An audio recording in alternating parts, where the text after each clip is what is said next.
ನಮಸ್ಕಾರ. ಭಾರತೀಯ ಕನ್ನಡಿಗ ನಾಗರಿಕ ಮತದಾರ ಮಹಾರಾಜರಿಗೆ ಶರಣು ಶರಣಾರ್ಥಿಗಳು. ಮಾನ್ಯರೇ, ತಾವುಗಳು ದಯವಿಟ್ಟು ಸರ್ಕಾರದ ಮುಂದೆ ಯಾವುದಾದರೂ ಬೇಡಿಕೆ ಇಡುತ್ತೀರಿ ಎಂದರೆ ಮಾಹಿತಿ ಹಕ್ಕು ಅಧಿನಿಯಮ 2005 ಪ್ರಕಾರ 6(1) ಮತ್ತು 7(1) ಅಡಿಯಲ್ಲಿ ಏನು ಕೇಳಬೇಕು ಅಂದರೆ, ನೋಡಿ, ರೈತರ ಜೀವನ ಬಲಿಷ್ಠವಾಗಬೇಕಾದರೆ ರೈತನೇ ದೇಶದ ಬೆನ್ನೆಲುಬು ಎಂದು ಭಾಷಣ ಬಿಗಿಯುತ್ತೀರಲ್ಲ, ಭಾಷಣ ಸಾಕು ಮಾಡಿ ನಿಮ್ಮ ಮನೆಗೆ 24x7 ಹೈಯರ್ ಎಂಡೆಡ್ ವೈಭೋಗದ ಬೆಳಕಿನ ಜೀವನವನ್ನು ನಡೆಸುತ್ತೀರಲ್ಲ ವಿದ್ಯುತ್ ಬಳಸಿಕೊಂಡು, ಅದನ್ನು ನಿಲ್ಲಿಸಿ. ಬೇಕಿಲ್ಲ, ಅದು ಆದಾಯ ತರುವುದಿಲ್ಲ. ಆದ್ದರಿಂದ ನಮಗೆ, ನಮ್ಮ ಹೊಲಗಳಿಗೆ, ನಮ್ಮ ಜಮೀನಿಗೆ, ಭೂಮಿಗೆ, ಆ ಗಿಡಗಳಿಗೆ, ಸಸಿಗಳಿಗೆ, ಬೆಳೆಗಳಿಗೆ 24/7 ವಿದ್ಯುತ್ ಕೊಡಿ. ಪುಕ್ಸೆಟ್ ಏನು ಕೊಡಬೇಡಿ. ನಿಮ್ಮನ್ನ ಯಾರು ನಾವು ಪುಕ್ಸೆಟ್ಟೆ ಕೇಳೋದ ಇಲ್ಲ. ನೀವು ಪುಕ್ಸೆಟ್ಟಾಗಿ ಕೊಡ್ತೀರಿ, ಮತ್ತೊಂದು ಕಡೆ ಕಿತ್ಕೋತೀರಿ. 100 ರೂಪಾಯಿ ಕೊಟ್ಟು 1000 ರೂಪಾಯಿ ಕಿತ್ಕೊಳ್ಳೋ ಕಲೆ ನಿಮಗೆ ಗೊತ್ತಿದೆ. ಅಂದಮೇಲೆ ನಿಮ್ಮನ್ನು ನಾವು ನಂಬಿ ಮೂರ್ಖರಾಗುವುದಿಲ್ಲ ಅಂತ ಹೇಳಬೇಕು. ಬರೀರಿ, ನಿಮಗೆ ಗೂಗಲ್ನ ಸರ್ಚ್ ಮಾಡಿ, ಎಲ್ಲ ಮಿನಿಸ್ಟ್ರುಗಳು, ಎಲ್ಲ ಶಾಸಕರು, ಎಲ್ಲ ಅಧಿಕಾರಿಗಳು ಇಮೇಲ್ ಸಿಗ್ತವೆ. ಕ್ರಾಂತಿ ಎಬ್ಬಿಸಿ, ಬೇಡಿಕೆ ಇಡಿ. 24x7 ಕೊಡ್ರ ವಿದ್ಯುತ್ತ, ನೀವೇನು ನಿಮ್ಮ ಮನೆಯಿಂದ ಕೊಡಲ್ಲ ಅಂತ ಕೇಳಬೇಕು. ಕೊಡೋಣ ಬೇಕಾದ್ರೆ 500,000, ಬೇಕಾದ್ರೆ ಅದಕ್ಕೂ ಏನಾದ್ರು ಲಂಚದ ದರ ಪಟ್ಟಿ ಏನಾರು ಪ್ರಕಟಿಸಿದ್ದಾರೆ ಕೇಳೋಣ. ಬೇಕಿದ್ರೆ ಮಾಡೋಣ, ಅದು ಮಾಡೋಣ. ಯಾಕಂದ್ರೆ ಇವ್ರು ನಿಂತ್ಕೊಂಡಿರೋದು ಅದಕ್ಕೆ. ಯಾಕೆ ನಾವು ಅದಕ್ಕೆ ನಿಂತ್ಕೊಂಡವಿ? ನಾವು ಮತದಾರರು, ನಾವೇನು ಸತ್ಯ ಹರಿಶ್ಚಂದ್ರ ಮೊಮ್ಮಕ್ಕಳಲ್ಲ. ಹಣಕ್ಕೆ ಕೈ ಸಾಸ್ತೀವಿ. ಎಲೆಕ್ಷನ್ ಬಂದರೆ ಸಾಕು, ಹಣಕ್ಕೆ ಕೈ ಸಾಸ್ತೀವಿ. ಹೆಂಡಕ್ಕೆ ನಾಲಿಗೆ ಚಾಸ್ತೀವಿ. ನಾಚಿಕೆ ಆಗಬೇಕು ನಮಗೆ. ಮೊದಲು ನಮ್ಮ ಮಕ್ಕಳನ್ನ ಬೀದಿಲಿ ಹೋರಾಟ ಮಾಡೋದು ಬಿಟ್ಟು ಅವ್ರಿಗೆ ಕೆಲಸಕ್ಕೆ ಬಾರದೇ ಇರುವಂಥ ಶಿಕ್ಷಣ, ಅಯೋಗ್ಯ ಶಿಕ್ಷಣ, ಅವಿವೇಕದ ಶಿಕ್ಷಣ, ಅಜ್ಞಾನದ ಶಿಕ್ಷಣ, ಅಸಂಸ್ಕೃತಿಯ ಶಿಕ್ಷಣ, ಅನ್ಯಾಯದ, ಅಧರ್ಮದ, ಅನೀತಿಯ, ಅಪ್ರಾಮಾಣಿಕತದ, ಅನಿಷ್ಠೆಯ, ಅಶ್ರದ್ಧೆಯ, ಅಪ್ರಾಮಾಣಿಕತೆಯ ಶಿಕ್ಷಣವನ್ನು ಕೊಟ್ಟು, ಯಾವನೋ ಕಿತ್ತೋದವನಂತೆ, ಸಾಹಿತ್ಯಂತೆ, ಕವಿಯಂತೆ, ಅವನು ಯಾವನೋ ಬರ್ದವನಂತೆ, ಅವ ಬರ್ದದ್ದು ಓದ್ಬಿಟ್ರೆ ನಾವು ಉದ್ಧಾರ ಆಗ್ಬಿಡ್ತೀವಂತೆ. ಯಾವನ್ರಿ ಹೇಳಿದ್ದು? ಈ ನನ್ನ ಮಕ್ಕಳು ಇವರೇ ದೊಡ್ಡ ಕಾಳ್ರು, ವಿದ್ಯಾವಂತರೆಂಬ ಸಾಹಿತ್ಯಗಳೇ ದೊಡ್ಡ ಕಾಳ್ರು. ಇವ್ರ ಬಂಡಾಯಗಳು ಏನು ಅಂದರೆ, ಸರ್ಕಾರದ ಯಾವ ಇಲಾಖೆಗಳಲ್ಲಿ ಎಷ್ಟು ಹಣ ಸಿಗುತ್ತದೆ, ಹೇಗೆ ಸಿಗುತ್ತದೆ, ಇಂಥವ್ರು ಬರ್ದರಂಥ ಇಂಥ ಅವಿವೇಕಿಗಳು, ಸ್ವಾರ್ಥಿಗಳು, ದ್ರೋಹಿಗಳು, ಜನದ್ರೋಹಿಗಳು ಬರೆದಿರುವಂಥ ಬರಹಗಳನ್ನು ನಮ್ಮ ಮಕ್ಕಳಿಗೆ ಬೇಕಾಗಿಲ್ಲ. ನಮ್ಮ ಮಕ್ಕಳ ಶಿಕ್ಷಣ ಹೇಗಿರಬೇಕು ಅಂದರೆ, ಸ್ವಯಂ ನಂಬಿಕೆ, ಸ್ವಯಂ ವಿಶ್ವಾಸ, ಸ್ವಯಂ ಆತ್ಮನಂಬಿಕೆ, ಸ್ವಯಂ ನಡೆ, ಸ್ವಾವಲಂಬಿತನ, ಇಂತಹ ಬರಹಗಳನ್ನು ಹುಟ್ಟು ಹಾಕಿ ಬರೆಯೋ ತಾಕತ್ತಿಲ್ಲದೆ ಇರೋರು ಯಾವನೋ ಬರೆದದ್ದನ್ನು ಕದ್ಕೊಂಬಂದ್ಬಿಟ್ಟು ನನ್ನ ಹಾಡು, ಇದು ನನ್ನ ಬರ ಅಂತ ಹೇಳುವಂಥವ್ರೆ ಭಾಳ ಜನ ಆಗ್ಬಿಟ್ಟವ್ರ. ಇಂಥವ್ರು ನಂಬಬೇಡಿ. ಸರ್ಕಾರ ಅಂದ್ರೆ ಯಾರಪ್ಪ? ನಾವೇ ಸರ್ಕಾರ. ಮತದಾರರಿಗಾಗಿ, ಮತದಾರರಿಗೋಸ್ಕರ. ಬಟ್ ಇದು ಹೆಂಗಾಗಿದೆ ಅಂದರೆ, ಭ್ರಷ್ಟರಿಗಾಗಿ ಭ್ರಷ್ಟರಿಗೋಸ್ಕರ ಅಂತಾಗಿದೆ. ನಾಚಿಕೆ ಆಗಲ್ವ ನಮಗೆ? ಮತದಾರರಾಗಿ ನಮಗೆ ನಾಚಿಕೆ ಆಗಬೇಕು. ಮಾನ, ಮರ್ಯಾದೆ, ಸ್ವಾಭಿಮಾನ, ಸ್ವಾವಲಂಬಿತನಾದರೂ ಇರಬೇಕು. ಅದೇ ಇಲ್ವಲ್ರಿ ನಮಗೆ. ಅದೇ ಇಲ್ಲಾಂದ್ರೆ ಮತ್ತು ನೀವು ತೊಗೊಂಡು ನಾವೇ ನಾಲಾಯಕರು ಅಂದಮೇಲೆ ಏನು ನಮ್ಮನ್ನು ಮಾರಾಟ ಖರೀದಿ ಮಾಡುವಂಥವ್ರು ಏನು ಸತ್ಯರ್ಸಿಯನ್ನು ಮೊಮ್ಮಕ್ಕಳು ಇರ್ತಾರ? ಏನು ಅವ್ರೇನು ದುಡ್ದು ಹಣನ ತಂದು ಹಂಚ್ತಾರೆ? ಇನ್ನೊಂದು ಕಡೆಗೆಲ್ಲೋ ಹೊಡೆದಿರ್ತಾರೆ, ಇನ್ನೊಂದು ಕಡೆಗೆಲ್ಲೋ ತಂದು ಹಂಚ್ತಾರೆ. ಗೆದ್ದು ಬಂದರೆ 100 ರೂಪಾಯಿ ಖರ್ಚು ಮಾಡಿದರೆ 1000 ಕೋಟಿ ಖರ್ಚು ಮಾಡ್ತಾರೆ, ಖರೀದಿ ಮಾಡ್ತಾರೆ. 1000 ಕೋಟಿ ಅವರು ವಸೂಲಿ ಮಾಡ್ತಾರೆ ನಮ್ಮ ಕಡೆಯಿಂದ. ಈ ಒಂದು ಕಾಮನ್ ಸೆನ್ಸ್ ಆದರೂ ಒಬ್ಬ ಮತದಾರನೇ ಬೇಡವೇನ್ರಿ? ನಾಚಿಕೆ ಆಗಲ್ವಾ ನಮಗೆ? ನಾಚಿಕೆ, ಮಾನ, ಮರ್ಯಾದೆ ಅನ್ನೋದು ಇದ್ದರೆ ಮತವನ್ನು ಮಾರಿಕೊಡೋದನ್ನು ಬಿಡಿ. ಅದು ಯಾವುದಕ್ಕೆ ಕಿತ್ತೋದು? ಯಾವನ್ರ ಒಂದು ಕನ್ನಡ ಸಾಹಿತ್ಯ ಪರಿಷತ್ ಎಲೆಕ್ಷನ್ಗೆ ನಿಂತ್ಕೊಂಡು ಲೋಫರು. ಇವರೆಲ್ಲ ಅಲ್ಲಿ ಏನು ಮಾಡಿದ್ದಾರೆ ಗೊತ್ತಾ ನಿಮಗೆ? ವಿದ್ಯಾವಂತರಿರ್ತೀವ್ರು ಇವ್ರಿಗೆ ಓಟ್ ಹಾಕೋರು, ವಿದ್ಯಾವಂತರಿವ್ರು, ಕಾಡ್ರವರು. ಇವ್ರ ಹಣಕ್ಕೆ, ಹೆಂಡಕ್ಕೆ ಏನು ಎಷ್ಟು ಕೇಸ್ ಕೊಡ್ತೀರಿ? ಕೇಸ್ ಅಂದರೆ ಏನು? ಕೇಸ್ ಒಂದು ದೂರುಗಳಲ್ಲ, ಅವೇನೋ ಕುಡಿಯೋ ಬಾಟ್ಲಿ ಇಡ್ತಾವಲ್ಲ ಡಬ್ಬಿ, ಅವಕ್ಕೆ ಕೇಸ್ ಅಂತಾರಂತೆ. ಅಂಥವು ಡಿಮಾಂಡ್ ಇರ್ತಾರೆ ಇವರು. ಯಾವ ಒಬ್ಬ ತಾಳಿ ಕೊಟ್ಟಿದ್ನಂತೆ. ಈ ಹೆಂಗಸರಿಗೆ ತಾಳಿಗೆ ಗತಿ ಇಲ್ವಾ? ಗಂಡ ಕಟ್ಟಿಲ್ವಾ? ತವ್ರ ಮನೇಲಿ ಕೊಟ್ಟಿಲ್ವಾ? ನಾಚಿಕೆ ಆಗಲ್ವಾ ಇಂಥವ್ರಿಗೆ ಶಿಕ್ಷೆ? ಇವರೆಲ್ಲ ವಿದ್ಯಾವಂತರು ಬಂದ್ಬಿಟ್ಟು ಹರಾಮಿ, ಹಡಿಬಿ, ಬಿಟ್ಟಿ, ಥು, ಕರ್ಮ ಕಾಂಡ ರೀ. ಚಿತ್ರಾನ್ನ, ಮಂಡಕ್ಕಿ, ಮಿರ್ಚಿ, ಚಾಕ್ ಮಾರಾಟ ಮಾಡ್ಕೋತೀರಲ್ರಿ. ಮಾರಾಟ ಮಾಡ್ಕೊಂಬಿಟ್ಟಿದ್ದೀವಿ ನಾವೆಲ್ಲ. ಇವಾಗ ಒಂದು ಕನ್ನಡ ಸಾಹಿತ್ಯ ಪರಿಷತ್ ಅಂತ ಸಂಸ್ಥೆಯಲ್ಲಿ ಇವತ್ತು ಅದು ಎಷ್ಟು ಕೆಟ್ಟ ಹಾಳಾಗೋಗಿದೆ ಅಂದರೆ, ಅದು ಭ್ರಷ್ಟಾಚಾರದ ಹುದ್ಲಲ್ಲಿ ಸಿಕ್ಕೊಂಬಿಟ್ಟು ಏನಂದರೆ ಅವ್ರು ಯಾರು ಸಾಹಿತಿಗಳೆಲ್ಲ ಬರೋಗಳವರು ಅಲ್ಲ. ಅವರು ಎಲ್ಲ ರಾಜಕೀಯ ಪಕ್ಷಗಳ ಮೂಲದಿಂದ ಶಿಫಾರಸಿನಿಂದ ಬಂದಂಥವ್ರು.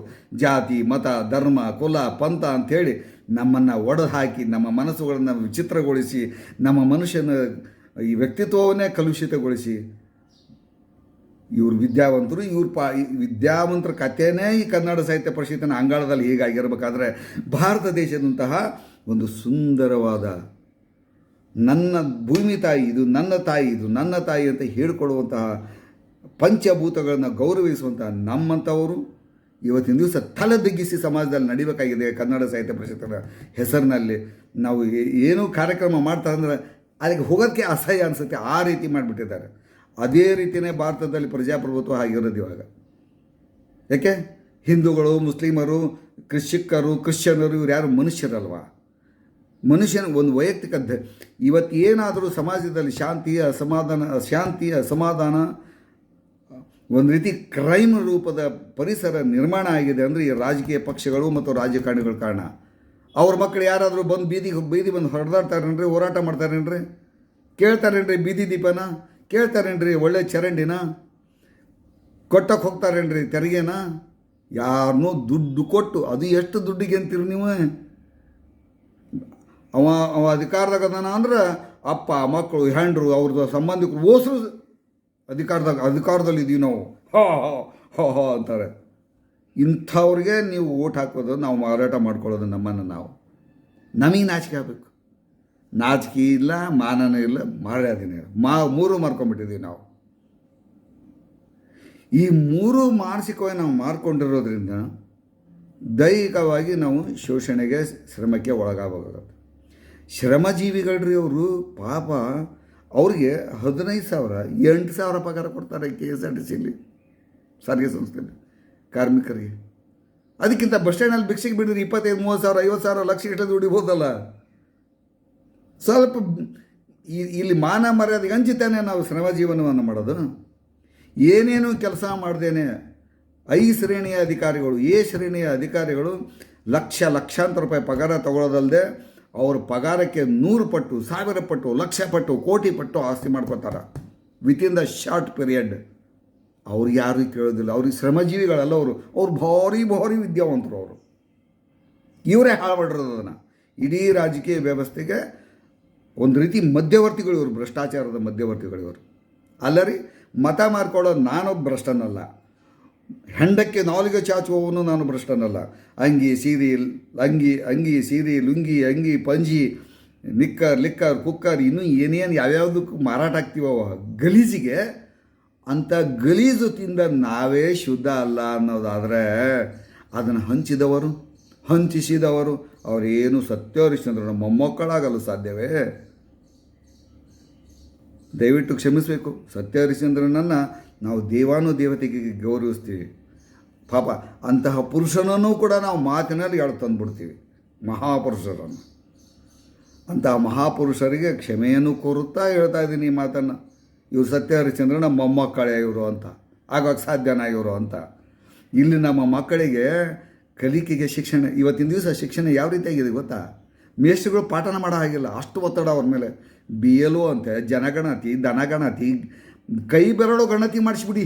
ಯಾರ್ಯಾರು ಆಮೇಲೆ ಕೂದಲು, ಒಬ್ಬೊಬ್ಬ ವ್ಯಕ್ತಿ ತಲೆಯಲ್ಲಿ ಎಷ್ಟು ಕೂದಲುಗಳಿದ್ದೀವಿ, ಕೂದಲು ಗಣತಿ ಮಾಡಿಸಿದ್ರೆ ಹೇಗಿರುತ್ತೆ? ಇದೊಂದು ದೊಡ್ಡ ಬಿಸ್ನೆಸ್ ಇದೆ. ಕೂದಲನ್ನು ಮಾರಾಟ ಮಾಡುವಂತಹ ಒಂದು ದೊಡ್ಡ ಜಾಲ ಅದು. ಸಾವಿರಾರು ಕೋಟಿ ರೂಪಾಯಿ, ಲಕ್ಷಾಂತರ ಕೋಟಿ ರೂಪಾಯಿ, $1 ಮಿಲಿಯನ್ ಕೋಟಿ ರೂಪಾಯಿ ವ್ಯವಹಾರ. ಅದು ಚೌರಿ ಮಾಡ್ತಾರೆ ನೋಡ್ರಿ. ಅದು ಈ ಉದಾಹರಣೆ, ನಾನು ತಲೆ ಕೂದಲು ಬಂದು ಕೂದಲಿದ್ದೊಂದು ಹಾಕ್ತಲ್ಲ, ಅದಕ್ಕೆ ಬೇಕದು. ಅದಕ್ಕೋಸ್ಕರ ಅದು ಒಂದು ಬೆಳೆ. ಇವಾಗ ಇಂಥ ಪರಿಸ್ಥಿತಿಯಲ್ಲಿ ಈ ಶಿಕ್ಷಕರನ್ನ ಕರ್ಕೊಂಡು ಹೋಗ್ಬಿಟ್ಟು ಆ ಗಣತಿ ಮಾಡು, ಈ ಗಣತಿ ಮಾಡು, ಕೋಳಿ ಕಾಲಿಗೆ ಎಷ್ಟದಾವೆ, ಪುಚ್ಚ ಎಷ್ಟದಾವೆ, ಜನರು ಎಷ್ಟದಾರೆ, ಅವ್ರೊಳಗೆ ಎಷ್ಟೆಷ್ಟು ಜಾತಿ ಅದಾವೆ, ಇವ್ರು ಸೃಷ್ಟಿ ಮಾಡಿರೋದು ಪಟ್ಟಭದ್ರ ಹಿತಾಸಕ್ತಿಗಳು ತಮ್ಮ ಸ್ವಾರ್ಥಕ್ಕೋಸ್ಕರ ಹುಟ್ಟಾಕಿದ್ದಂಥ ಜಾತಿ ಇದು. ಎಲ್ಲರಿಗೂ ಭಾರತೀಯ ನಾಗರಿಕ ಅಂತ ಹೇಳಿಸಲಿ, ನೋಡೋಣ, ಎಲ್ಲರೂ ನೋಡೋಣ. ಹೇಳ್ತೀನಿ ನಾನು ಇವ್ರಿಗೆ ಸಾಧ್ಯನೇ ಇಲ್ಲ. ಇವರ ರಾಜಕಾರಣಿಗಳು, ರಾಜಕೀಯ ಪಕ್ಷಗಳ ಬೇಳೆ ಬೇಯಬೇಕಾದ್ರೆ ಇವ್ರಿಗಿರೋ ಅರ್ಹತೆ, ಯೋಗ್ಯತೆ ಅಂದರೆ ಜಾತಿ, ಮತ, ಧರ್ಮ, ಕುಲ, ಪಂಥ, ಅಪರಾಧ ಚಟುವಟಿಕೆಗಳನ್ನು ಇನ್ನಿಲ್ಲದ ಜಾಗದಲ್ಲೆಲ್ಲ ತುರುಕಿ ನಮ್ಮನ್ನು ಸರ್ವನಾಶ ಮಾಡುವಂಥದ್ದು. ಅಭಿವೃದ್ಧಿ ಅನ್ನೋ ಪ್ರಶ್ನೆ ಇಲ್ಲ. ಅವರು ಬ್ರಿಟಿಷರಿಗಿಂತನೂ ಕ್ರೂರರು. ಇವ್ರಿಗೆ ಮನುಷ್ಯತ್ವ ಅನ್ನೋದೇ ಇಲ್ಲ. ಇವರಿಗೆ ದೇಶದ ಬಗ್ಗೆ ಅಭಿಮಾನ ಇಲ್ಲ, ಗೌರವ ಇಲ್ಲ, ಘನತೆಯ ಬಗ್ಗೆ ರೆಸ್ಪೆಕ್ಟ್ ಅನ್ನೋದೇ ಇಲ್ಲ ಯಾವುದೇ ಹಂತಕ್ಕೂ. ಇಂಥವ್ರಿಗೆ ನಾವು ಓಟ್ ಹಾಕ್ತೀವಿ, ಓಟನ್ನು ನಾವು ಮಾರಿಕೊಳ್ಳುತ್ತೇವೆ. ಅದು ಯಾವುದೋ ಒಂದು ಕನ್ನಡ ಸಾಹಿತ್ಯ ಪ್ರಸಿದ್ಧ ಯಾವುದೋ ಒಂದು ಕಾರ್ಯಕ್ರಮ ಐತ್ರಿ, ಆ ಚಿತ್ರಾನ್ನ ಮಂಡಕ್ಕಿಗೆ ಲೈನ್ ನಿಂತ್ಕೋತಾರೆ ರೀ. ಅಯ್ಯೋ ಕರ್ಮ ಕಾಂಡವೇ. ಆಯಿತು, ಅನ್ನದಾನ ಮಹಾದಾನ ಒಪ್ಕೋತೀನಿ. ಮನುಷ್ಯನಿಗೆ ಹಸಿ ಹೋಗುತ್ತೆ, ಓಕೆ. ಯಾಕೆ ನಾವು ಮನೆಯಾಗ ಊಟ ಮಾಡಲ್ವಾ? ತಿನ್ನೋದೇ ಇಲ್ವಾ? ಮನೆಯಲ್ಲಿ ಏನು ತಿನ್ನೋದೇ ಇಲ್ವಾ? ನೀರು ಕುಡಿಯೋದೇ ಇಲ್ವಾ? ಚಹಾ ಕುಡಿಯೋದೇ ಇಲ್ವಾ? ಬರೀ ಬಿಟ್ಟಿನೇ ಬೇಕಾ? ದಾನ ಎತ್ತೋದು, ಕಾರ್ಯಕ್ರಮ ಮಾಡೋದು, ಸರ್ಕಾರದ ಅನುದಾನ ಪಡೆಯೋದು, ಜೇಬಿಗಿಳಿಸೋದು, ಅದೊಂದು ಗುಂಪುಗಾರಿಕೆ, ಅದೇ ಒಂದು ದಂಧೆ. ಇವ್ರು ಏನೇನು ಕೆಲಸ ಮಾಡೋದಿಲ್ಲ. ಇವರು ಹೆಸರಿಗೆ ಕೆಲವರು ಸರ್ಕಾರಿ ನೌಕರಿ ಮಾಡ್ತಿರ್ತಾರೆ, ಅವ್ರು ಎಂದೂ ಕೆಲಸ ಮಾಡೋದಿಲ್ಲ.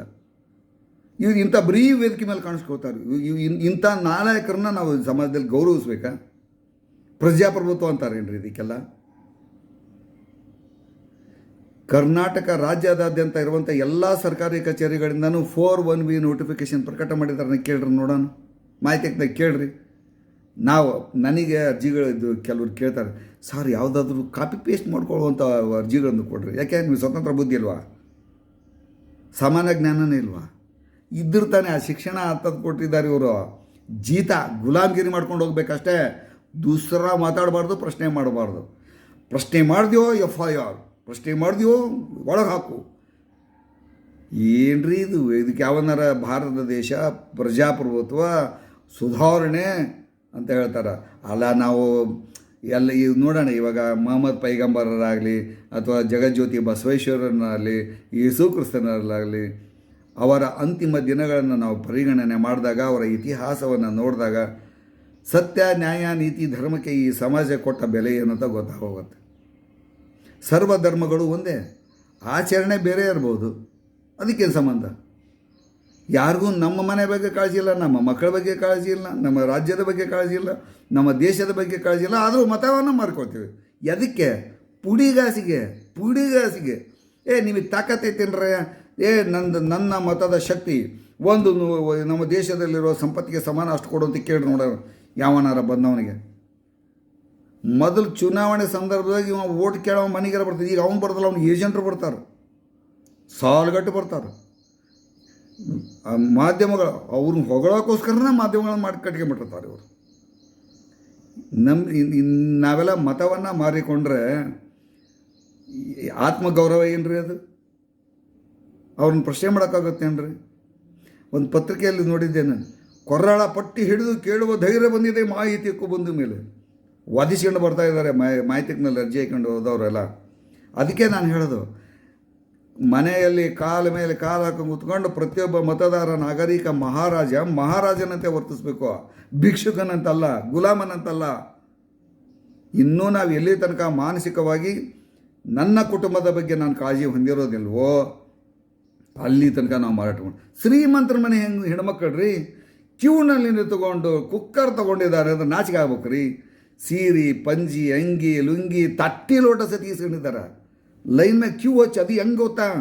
ಮತದಾರರ ಚೀಟಿ ಹಿಡ್ಕೊಂಡೋಗಿ. ನಾಚಿಕೆ ಆಗಲ್ವೇನ್ರಿ? ಶ್ರೀಮಂತರ ಮನೆಯವರು, ಕೋಟ್ಯಾಧೀಶರು. ಇನ್ನೇನು ಹೇಳ್ಬೇಕನಪ್ಪ, ನನಗೇ ನಾಚಿಕೆ ಅನ್ನಿಸ್ತಾ ಇದೆ. ಇಷ್ಟೆಲ್ಲ ಮಾತಾಡಿದ್ದೀನಲ್ಲ, ನನಗೂ ನಾಚಿಕೆ ಅನ್ನಿಸ್ತಾ ಇದೆ. ಯಾವ ಸ್ಥಿತಿಗೆ ನಮ್ಮ ದೇಶವನ್ನು ನಾವು ತಂದಿಟ್ಟಿದ್ದೇವೆ ಅಂತ. ಇನ್ನಾದರೂ ಸಾಕು ಮಾಡಿ. ಒಳ್ಳೆ ವ್ಯಕ್ತಿಗಳನ್ನ ಆಯ್ಕೆ ಮಾಡಿ, ಹೋರಾಟಗಾರನ ಆಯ್ಕೆ ಮಾಡಿ, ನೀತಿವಂತರನ್ನ ಆಯ್ಕೆ ಮಾಡಿ. ನೀತಿವಂತ ಬಾಳಲೇಬೇಕು, ಸತ್ಯವೆಂದು ಉಳಿಯಲೇಬೇಕು. ಈ ಕಾರಣಕ್ಕೋಸ್ಕರ ನೀವು ನಾಗರಿಕ ಮತದಾರ ಮಹಾರಾಜರು ಮತದಾನ ಮಾಡುವ ಕಾಲಕ್ಕೆ ನೀತಿವಂತರಾಗಿ ಸತ್ಯವನ್ನು ಕಾಪಾಡುವಂಥ ಕೆಲಸ ಮಾಡಿ. ಅವು ನಿಮ್ಮನ್ನು ಕಾಪಾಡ್ತವೆ. ನಿಮ್ಮ ಮತ ದಾನವಾಗಬೇಕೇ ಹೊರತು ಅದು ಕಿಂಚಿತ್ ಆಕರ್ಷಿತ್ ನಾಲಿಗೆಯ ಚಟಕ್ಕೆ ಹೆಂಡದ ಒಂದು ಹನಿಗೆ ಮಾರಾಟ ಆಗಬಾರ್ದು. ವಿಚಾರ ಮಾಡಿ ನೋಡಿ. ಆಯಿತು, ಒಂದು ಕೆಲಸ ಮಾಡಿ. ನಾನೊಂದು ಪುಸ್ತಕ ಬರೆದಿದ್ದೀನಿ, ಬಹಳಷ್ಟು ಪುಸ್ತಕ ಬರೆದಿದ್ದೀನಿ. ಅದರಲ್ಲಿ ಈಗ 63ನೇ ಪುಸ್ತಕ ನಂದು ಲಭ್ಯ ಇರೋದು ನಿಮಗೆ. ಲಾಜಿಕ್ಸ್ ಆ್ಯಂಡ್ ಮ್ಯಾಜಿಕ್ ಆಫ್ ಮಾಹಿತಿ ಅಂತ ವ್ಯಕ್ತಿತ್ವವನ್ನು ಪುಸ್ತಕ ರೂಪಿಸುತ್ತೆ ನಿಮಗೆ. ಆದ್ದರಿಂದ ಆ ಪುಸ್ತಕವನ್ನು ಸಾಧ್ಯವಾದರೆ ಖರೀದಿ ಮಾಡಿ. 800 ರೂಪಾಯಿ ಬೆಲೆ. 9448962082 62082 ಅಂದರೆ 9448962082 9448962082 ಸಂಖ್ಯೆಗೆ 800 ರೂಪಾಯಿ ಫೋನ್ಪೇ ಮಾಡಿ. ನಿಮ್ಮ ಹೆಸರು, ವಿಳಾಸ, post pin code, mobile number ವಾಟ್ಸಪ್ನಲ್ಲಿ ಟೈಪ್ ಮಾಡಿ ಹಾಕಿ. ನಿಮಗೆ ಜ್ಞಾನ ಸ್ಪೀಡ್ ಪೋಸ್ಟ್ ಮೂಲಕ ಕಳಿಸ್ಕೊಡ್ತೀವಿ. ಇನ್ನು ಕೇವಲ ಒಂದು 250-300 ಬುಕ್ ಇದ್ದಾವೆ ಅಷ್ಟೇ. ತಗೊಳ್ಳಿ, ಓದಿ. ಮನುಷ್ಯನಿಗೆ ನೈತಿಕತೆ ತಾಕತ್ತು ಇದ್ದರೆ ಹಣ ನಿಮ್ಮ ಮನೆಗೆ ಹರ್ಕೊಂಡು ಬರುತ್ತೆ. ಹಣ ಮಾಡೋದಕ್ಕೋಸ್ಕರ ನೀವು ಹಣದ ಬೆನ್ನಿಂದೆ ಹೋದರೆ ನೀವು ಸರ್ವನಾಶ ಆಗ್ತೀರಿ, ನಿಮ್ಮ ಕುಟುಂಬಕ್ಕೂ ಅಗೌರವ ತರ್ತೀರಿ. ಅದು ನೆನಪಿರಲಿ. ಒಂದು, ನಾನು, ನನ್ನ ಮನೆ ಸದಸ್ಯರು, ನನ್ನ ಕುಟುಂಬ, ನಂತರ ನೆರೆಹೊರೆ, ನಂತರ ಓಣಿ, ನಂತರ ಊರು, ಕೇರಿ, ಅದು ಇದು ಅಂತ ಆಗುತ್ತೆ. ಮೊದಲು ನಾವು ಇಲ್ಲಿ ಗಟ್ಟಿಬದ್ಧರಾದರೆ ಮಾತ್ರ ವಿಧಾನಸೌಧನೂ ಅಲ್ಲಾಡಿಸ್ಬೋದು, ಸಂಸತ್ ಭವನದಾಗ ಸಂಸತ್ತರೂ ಶಕ್ತಿಗಳನ್ನೂ ಅಲುಗಾಡಿಸ್ಬೋದು. ನಾನು 60 ವರ್ಷ ಆಯಿತು ನನಗೆ. ಇವಾಗ ಈ MLAಗಳು ಅಲ್ಲಿ ಇಲ್ಲಿ ಸಿಗ್ತಿರ್ತಾರೆ, ನೋಡ್ತಿರ್ತೀನಿ ಅವ್ರನ್ನ. ಕೊನೆ ಪಕ್ಷ ಹಿಂಗೆ ನೋಡ್ತಿರ್ತೀವಿ, ಕಾರ್ನಾಗೋ ಜೀಪ್ನಾಗೋ ಹೋಗ್ತಿರ್ತಾರೆ. ಇತ್ತೀಚೆಗೊಂದು ಟ್ರೆಂಡ್ ಶುರುವಾಗಿದೆ. ಅದು ಸಾಮಾಜಿಕ ಜಾಲತಾಣದಲ್ಲಿ ಪ್ರಚಾರ ತೊಗೊಳೋಕ್ಕೋಸ್ಕರ ಏನೇನೋ ಮಾಡ್ತಿರ್ತಾರೆ. ಅದನ್ನು ನಾನು ನೋಡಿದ್ದೀನಿ. ಒಬ್ಬ ಪುಣ್ಯಾತ್ಮ, ಅದು ಯಾವುದೋ ಚಿಕ್ಕಮಂಗ್ಳೂರು ಸೈಡೇ ಬೆಂಗಳೂರು ಸೈಡ್ ಯಾರೋ ಏನು ಕೂಗಾಡ್ತಾರೆ, ಏನು ಶೋ ಕೊಡ್ತಾರೆ ಅಂದರೆ ಅಬ್ಬಾ ಅವ್ರ ಕೆಲಸಕ್ಕಿಂತ ಮಾತೇ ಜಾಸ್ತಿ. ಇಂಥವ್ರಿಗೆಲ್ಲ ನಾವು ಓಟ್ ಹಾಕಿದ್ದೀವಿ, ಮಾರ್ಕೊಂಬಿಟ್ಟಿದ್ದೀವಿ. ಕರ್ಮಕಾಂಡ. ಇದಕ್ಕೆ ನಗಬೇಕು, ಅಳಬೇಕು, ಒಂದು ಅರ್ಥ ಆಗ್ತಾಯಿಲ್ಲ. MP ಅಂತೂ ನಾನು ನೋಡೇ ಇಲ್ಲ 60 ವರ್ಷದಲ್ಲಿ. ಅವ್ರು ನಮ್ಮ ಕ್ಷೇತ್ರದ ಯಾವ ಪುಣ್ಯಾತ್ಮ ಅದಾರೋ ಗೊತ್ತೇ ಇಲ್ಲ. ಎಲ್ಲೂ ಕಾಣಿಸ್ಕೊಂಡಿಲ್ಲ. ಇದ್ರಾಗೂ ನೋಡ್ತೀವಿ, ಅದೇನು ಸಂಸತ್ ಭವನದಲ್ಲಿ ಏನು ಚಿನ್ನ ಮಾಡ್ತಿರ್ತಾರಲ್ಲ, ಏನೋ ಮಾತಾಡ್ತಿರ್ತಾರೆ, ಎಲ್ಲರೂ ಹೊಡೆದಾಡ್ತಿರ್ತಾರೆ. ಆ ಹೊಡೆದಾಡ್ದಂತ ಕಾಣ್ತೈತಿ. ಆದರೆ ನಮ್ಮ ಕ್ಷೇತ್ರದ ಪ್ರತಿನಿಧಿ ಎಲ್ಲಾರ ಕುತ್ಕೊಂಡನೋ ಏನೋ, ಎಲ್ಲಾರ ಅದಾನೋ ಏನೋ ಅಂತ ಕಣ್ಣಾಡಿಸಿ ಹುಡುಕಾಡಿ ಸ್ಕ್ರೀನ್ ಹಾಕಿ ಮೈಕ್ರೋಸ್ಕೋಪ್ ಹಾಕಿ ನೋಡಿದರೂ ಸಿಕ್ಕವ. ಏನು ಅಲ್ಲೇ ಸಿಗೋದಲ್ಲ, ನಮಗೆ ಸಿಗ್ತಾರ? ಇಂಥವ್ರಿಗೆ ತಾನೇ ನಾವು ಓಟ್ ಮಾಡ್ಕೊಂಡಿರೋದು. ಇವರೆಲ್ಲ ವಿದೇಶಗಳಲ್ಲಿ ವಿಲ್ಲಾ ಮಾಡಿಕೊಂಡು ಅವ್ರ ಹೆಂಡ್ರು ಮಕ್ಕಳು, ಅವ್ರ ವಂಶದ ಜೊತೆ ಸುಖವಾಗಿದ್ದಾರೆ. ಆದರೆ ನಾವಿಲ್ಲಿ ಓಟ್ ಮಾಡಿಕೊಂಡು ಭಿಕಾರಿಗಳ ರೀತಿ, ಭಿಕ್ಷುಕರ ರೀತಿ ಗುಲಾಮಗಿರಿ ಮಾಡ್ತಾ ಇದ್ದೇವೆ. ಇದನ್ನು ನಾವು ಎಲ್ಲಿ ತನಕ ನಿಲ್ಲಿಸೋದಿಲ್ವೋ ಅಲ್ಲಿ ತನಕ ನಮ್ಮ ಕುಟುಂಬಗಳು ಉದ್ಧಾರ ಆಗೋದಿಲ್ಲ, ವಂಶಗಳು ಉದ್ಧಾರ ಆಗೋದಿಲ್ಲ, ರಾಜ್ಯನೂ ಅಭಿವೃದ್ಧಿ ಆಗೋದಿಲ್ಲ. ದೇವರೇ ಕಾಪಾಡಬೇಕು. ಭಾರತ ಮಾತೆ ತಾಯಿ ಕಾಪಾಡಮ್ಮ, ರಕ್ಷಿಸು ನಮ್ಮನ್ನು ಅಂಥೇಳಿ ಕೈ ಮುಗಿದು ನಮ್ಮಂಥವ್ರು ಬೇಡ್ಕೋಬೇಕು. ಇಷ್ಟೇ ಇಲ್ಲಿ ಬಂದು ನಿಂತ್ಕೊಂಡಿದೆ ನಮ್ಮ ದೇಶದ ಪರಿಸ್ಥಿತಿ. ವಿಚಾರ ಮಾಡಿ. ಮತ ಮಾರ್ಕೊಳ್ತಿರೋ, ಸ್ವಾಭಿಮಾನಿಯಾಗಿ ಬದುಕ್ತಿರೋ, ಮನೆಯೇ ಕಟ್ಕೊಳಕ್ಕಾಗದೇ ಇರೋರು ದೇಶ ಕಟ್ತೀರೇನ್ರಿ? ವಿಚಾರ ಮಾಡಿ. ಮತ ಮಾರ್ಕೊಳ್ಳೋದು ಬಿಟ್ಟು ದಾನ ಮಾಡಿ. ಆಗ ಕೊರಳಪಟ್ಟಿನ ಹಿಡಿದು ಪ್ರಶ್ನಿಸೋ ಶಕ್ತಿ ಕೊನೆ ಪಕ್ಷ ನಮಗೆ ಬರಲಿದ್ರು ನಮ್ಮ ಮೊಮ್ಮಕ್ಕಳಿಗೆ ಅದು ಬರಲಿ. ನಮಸ್ಕಾರ.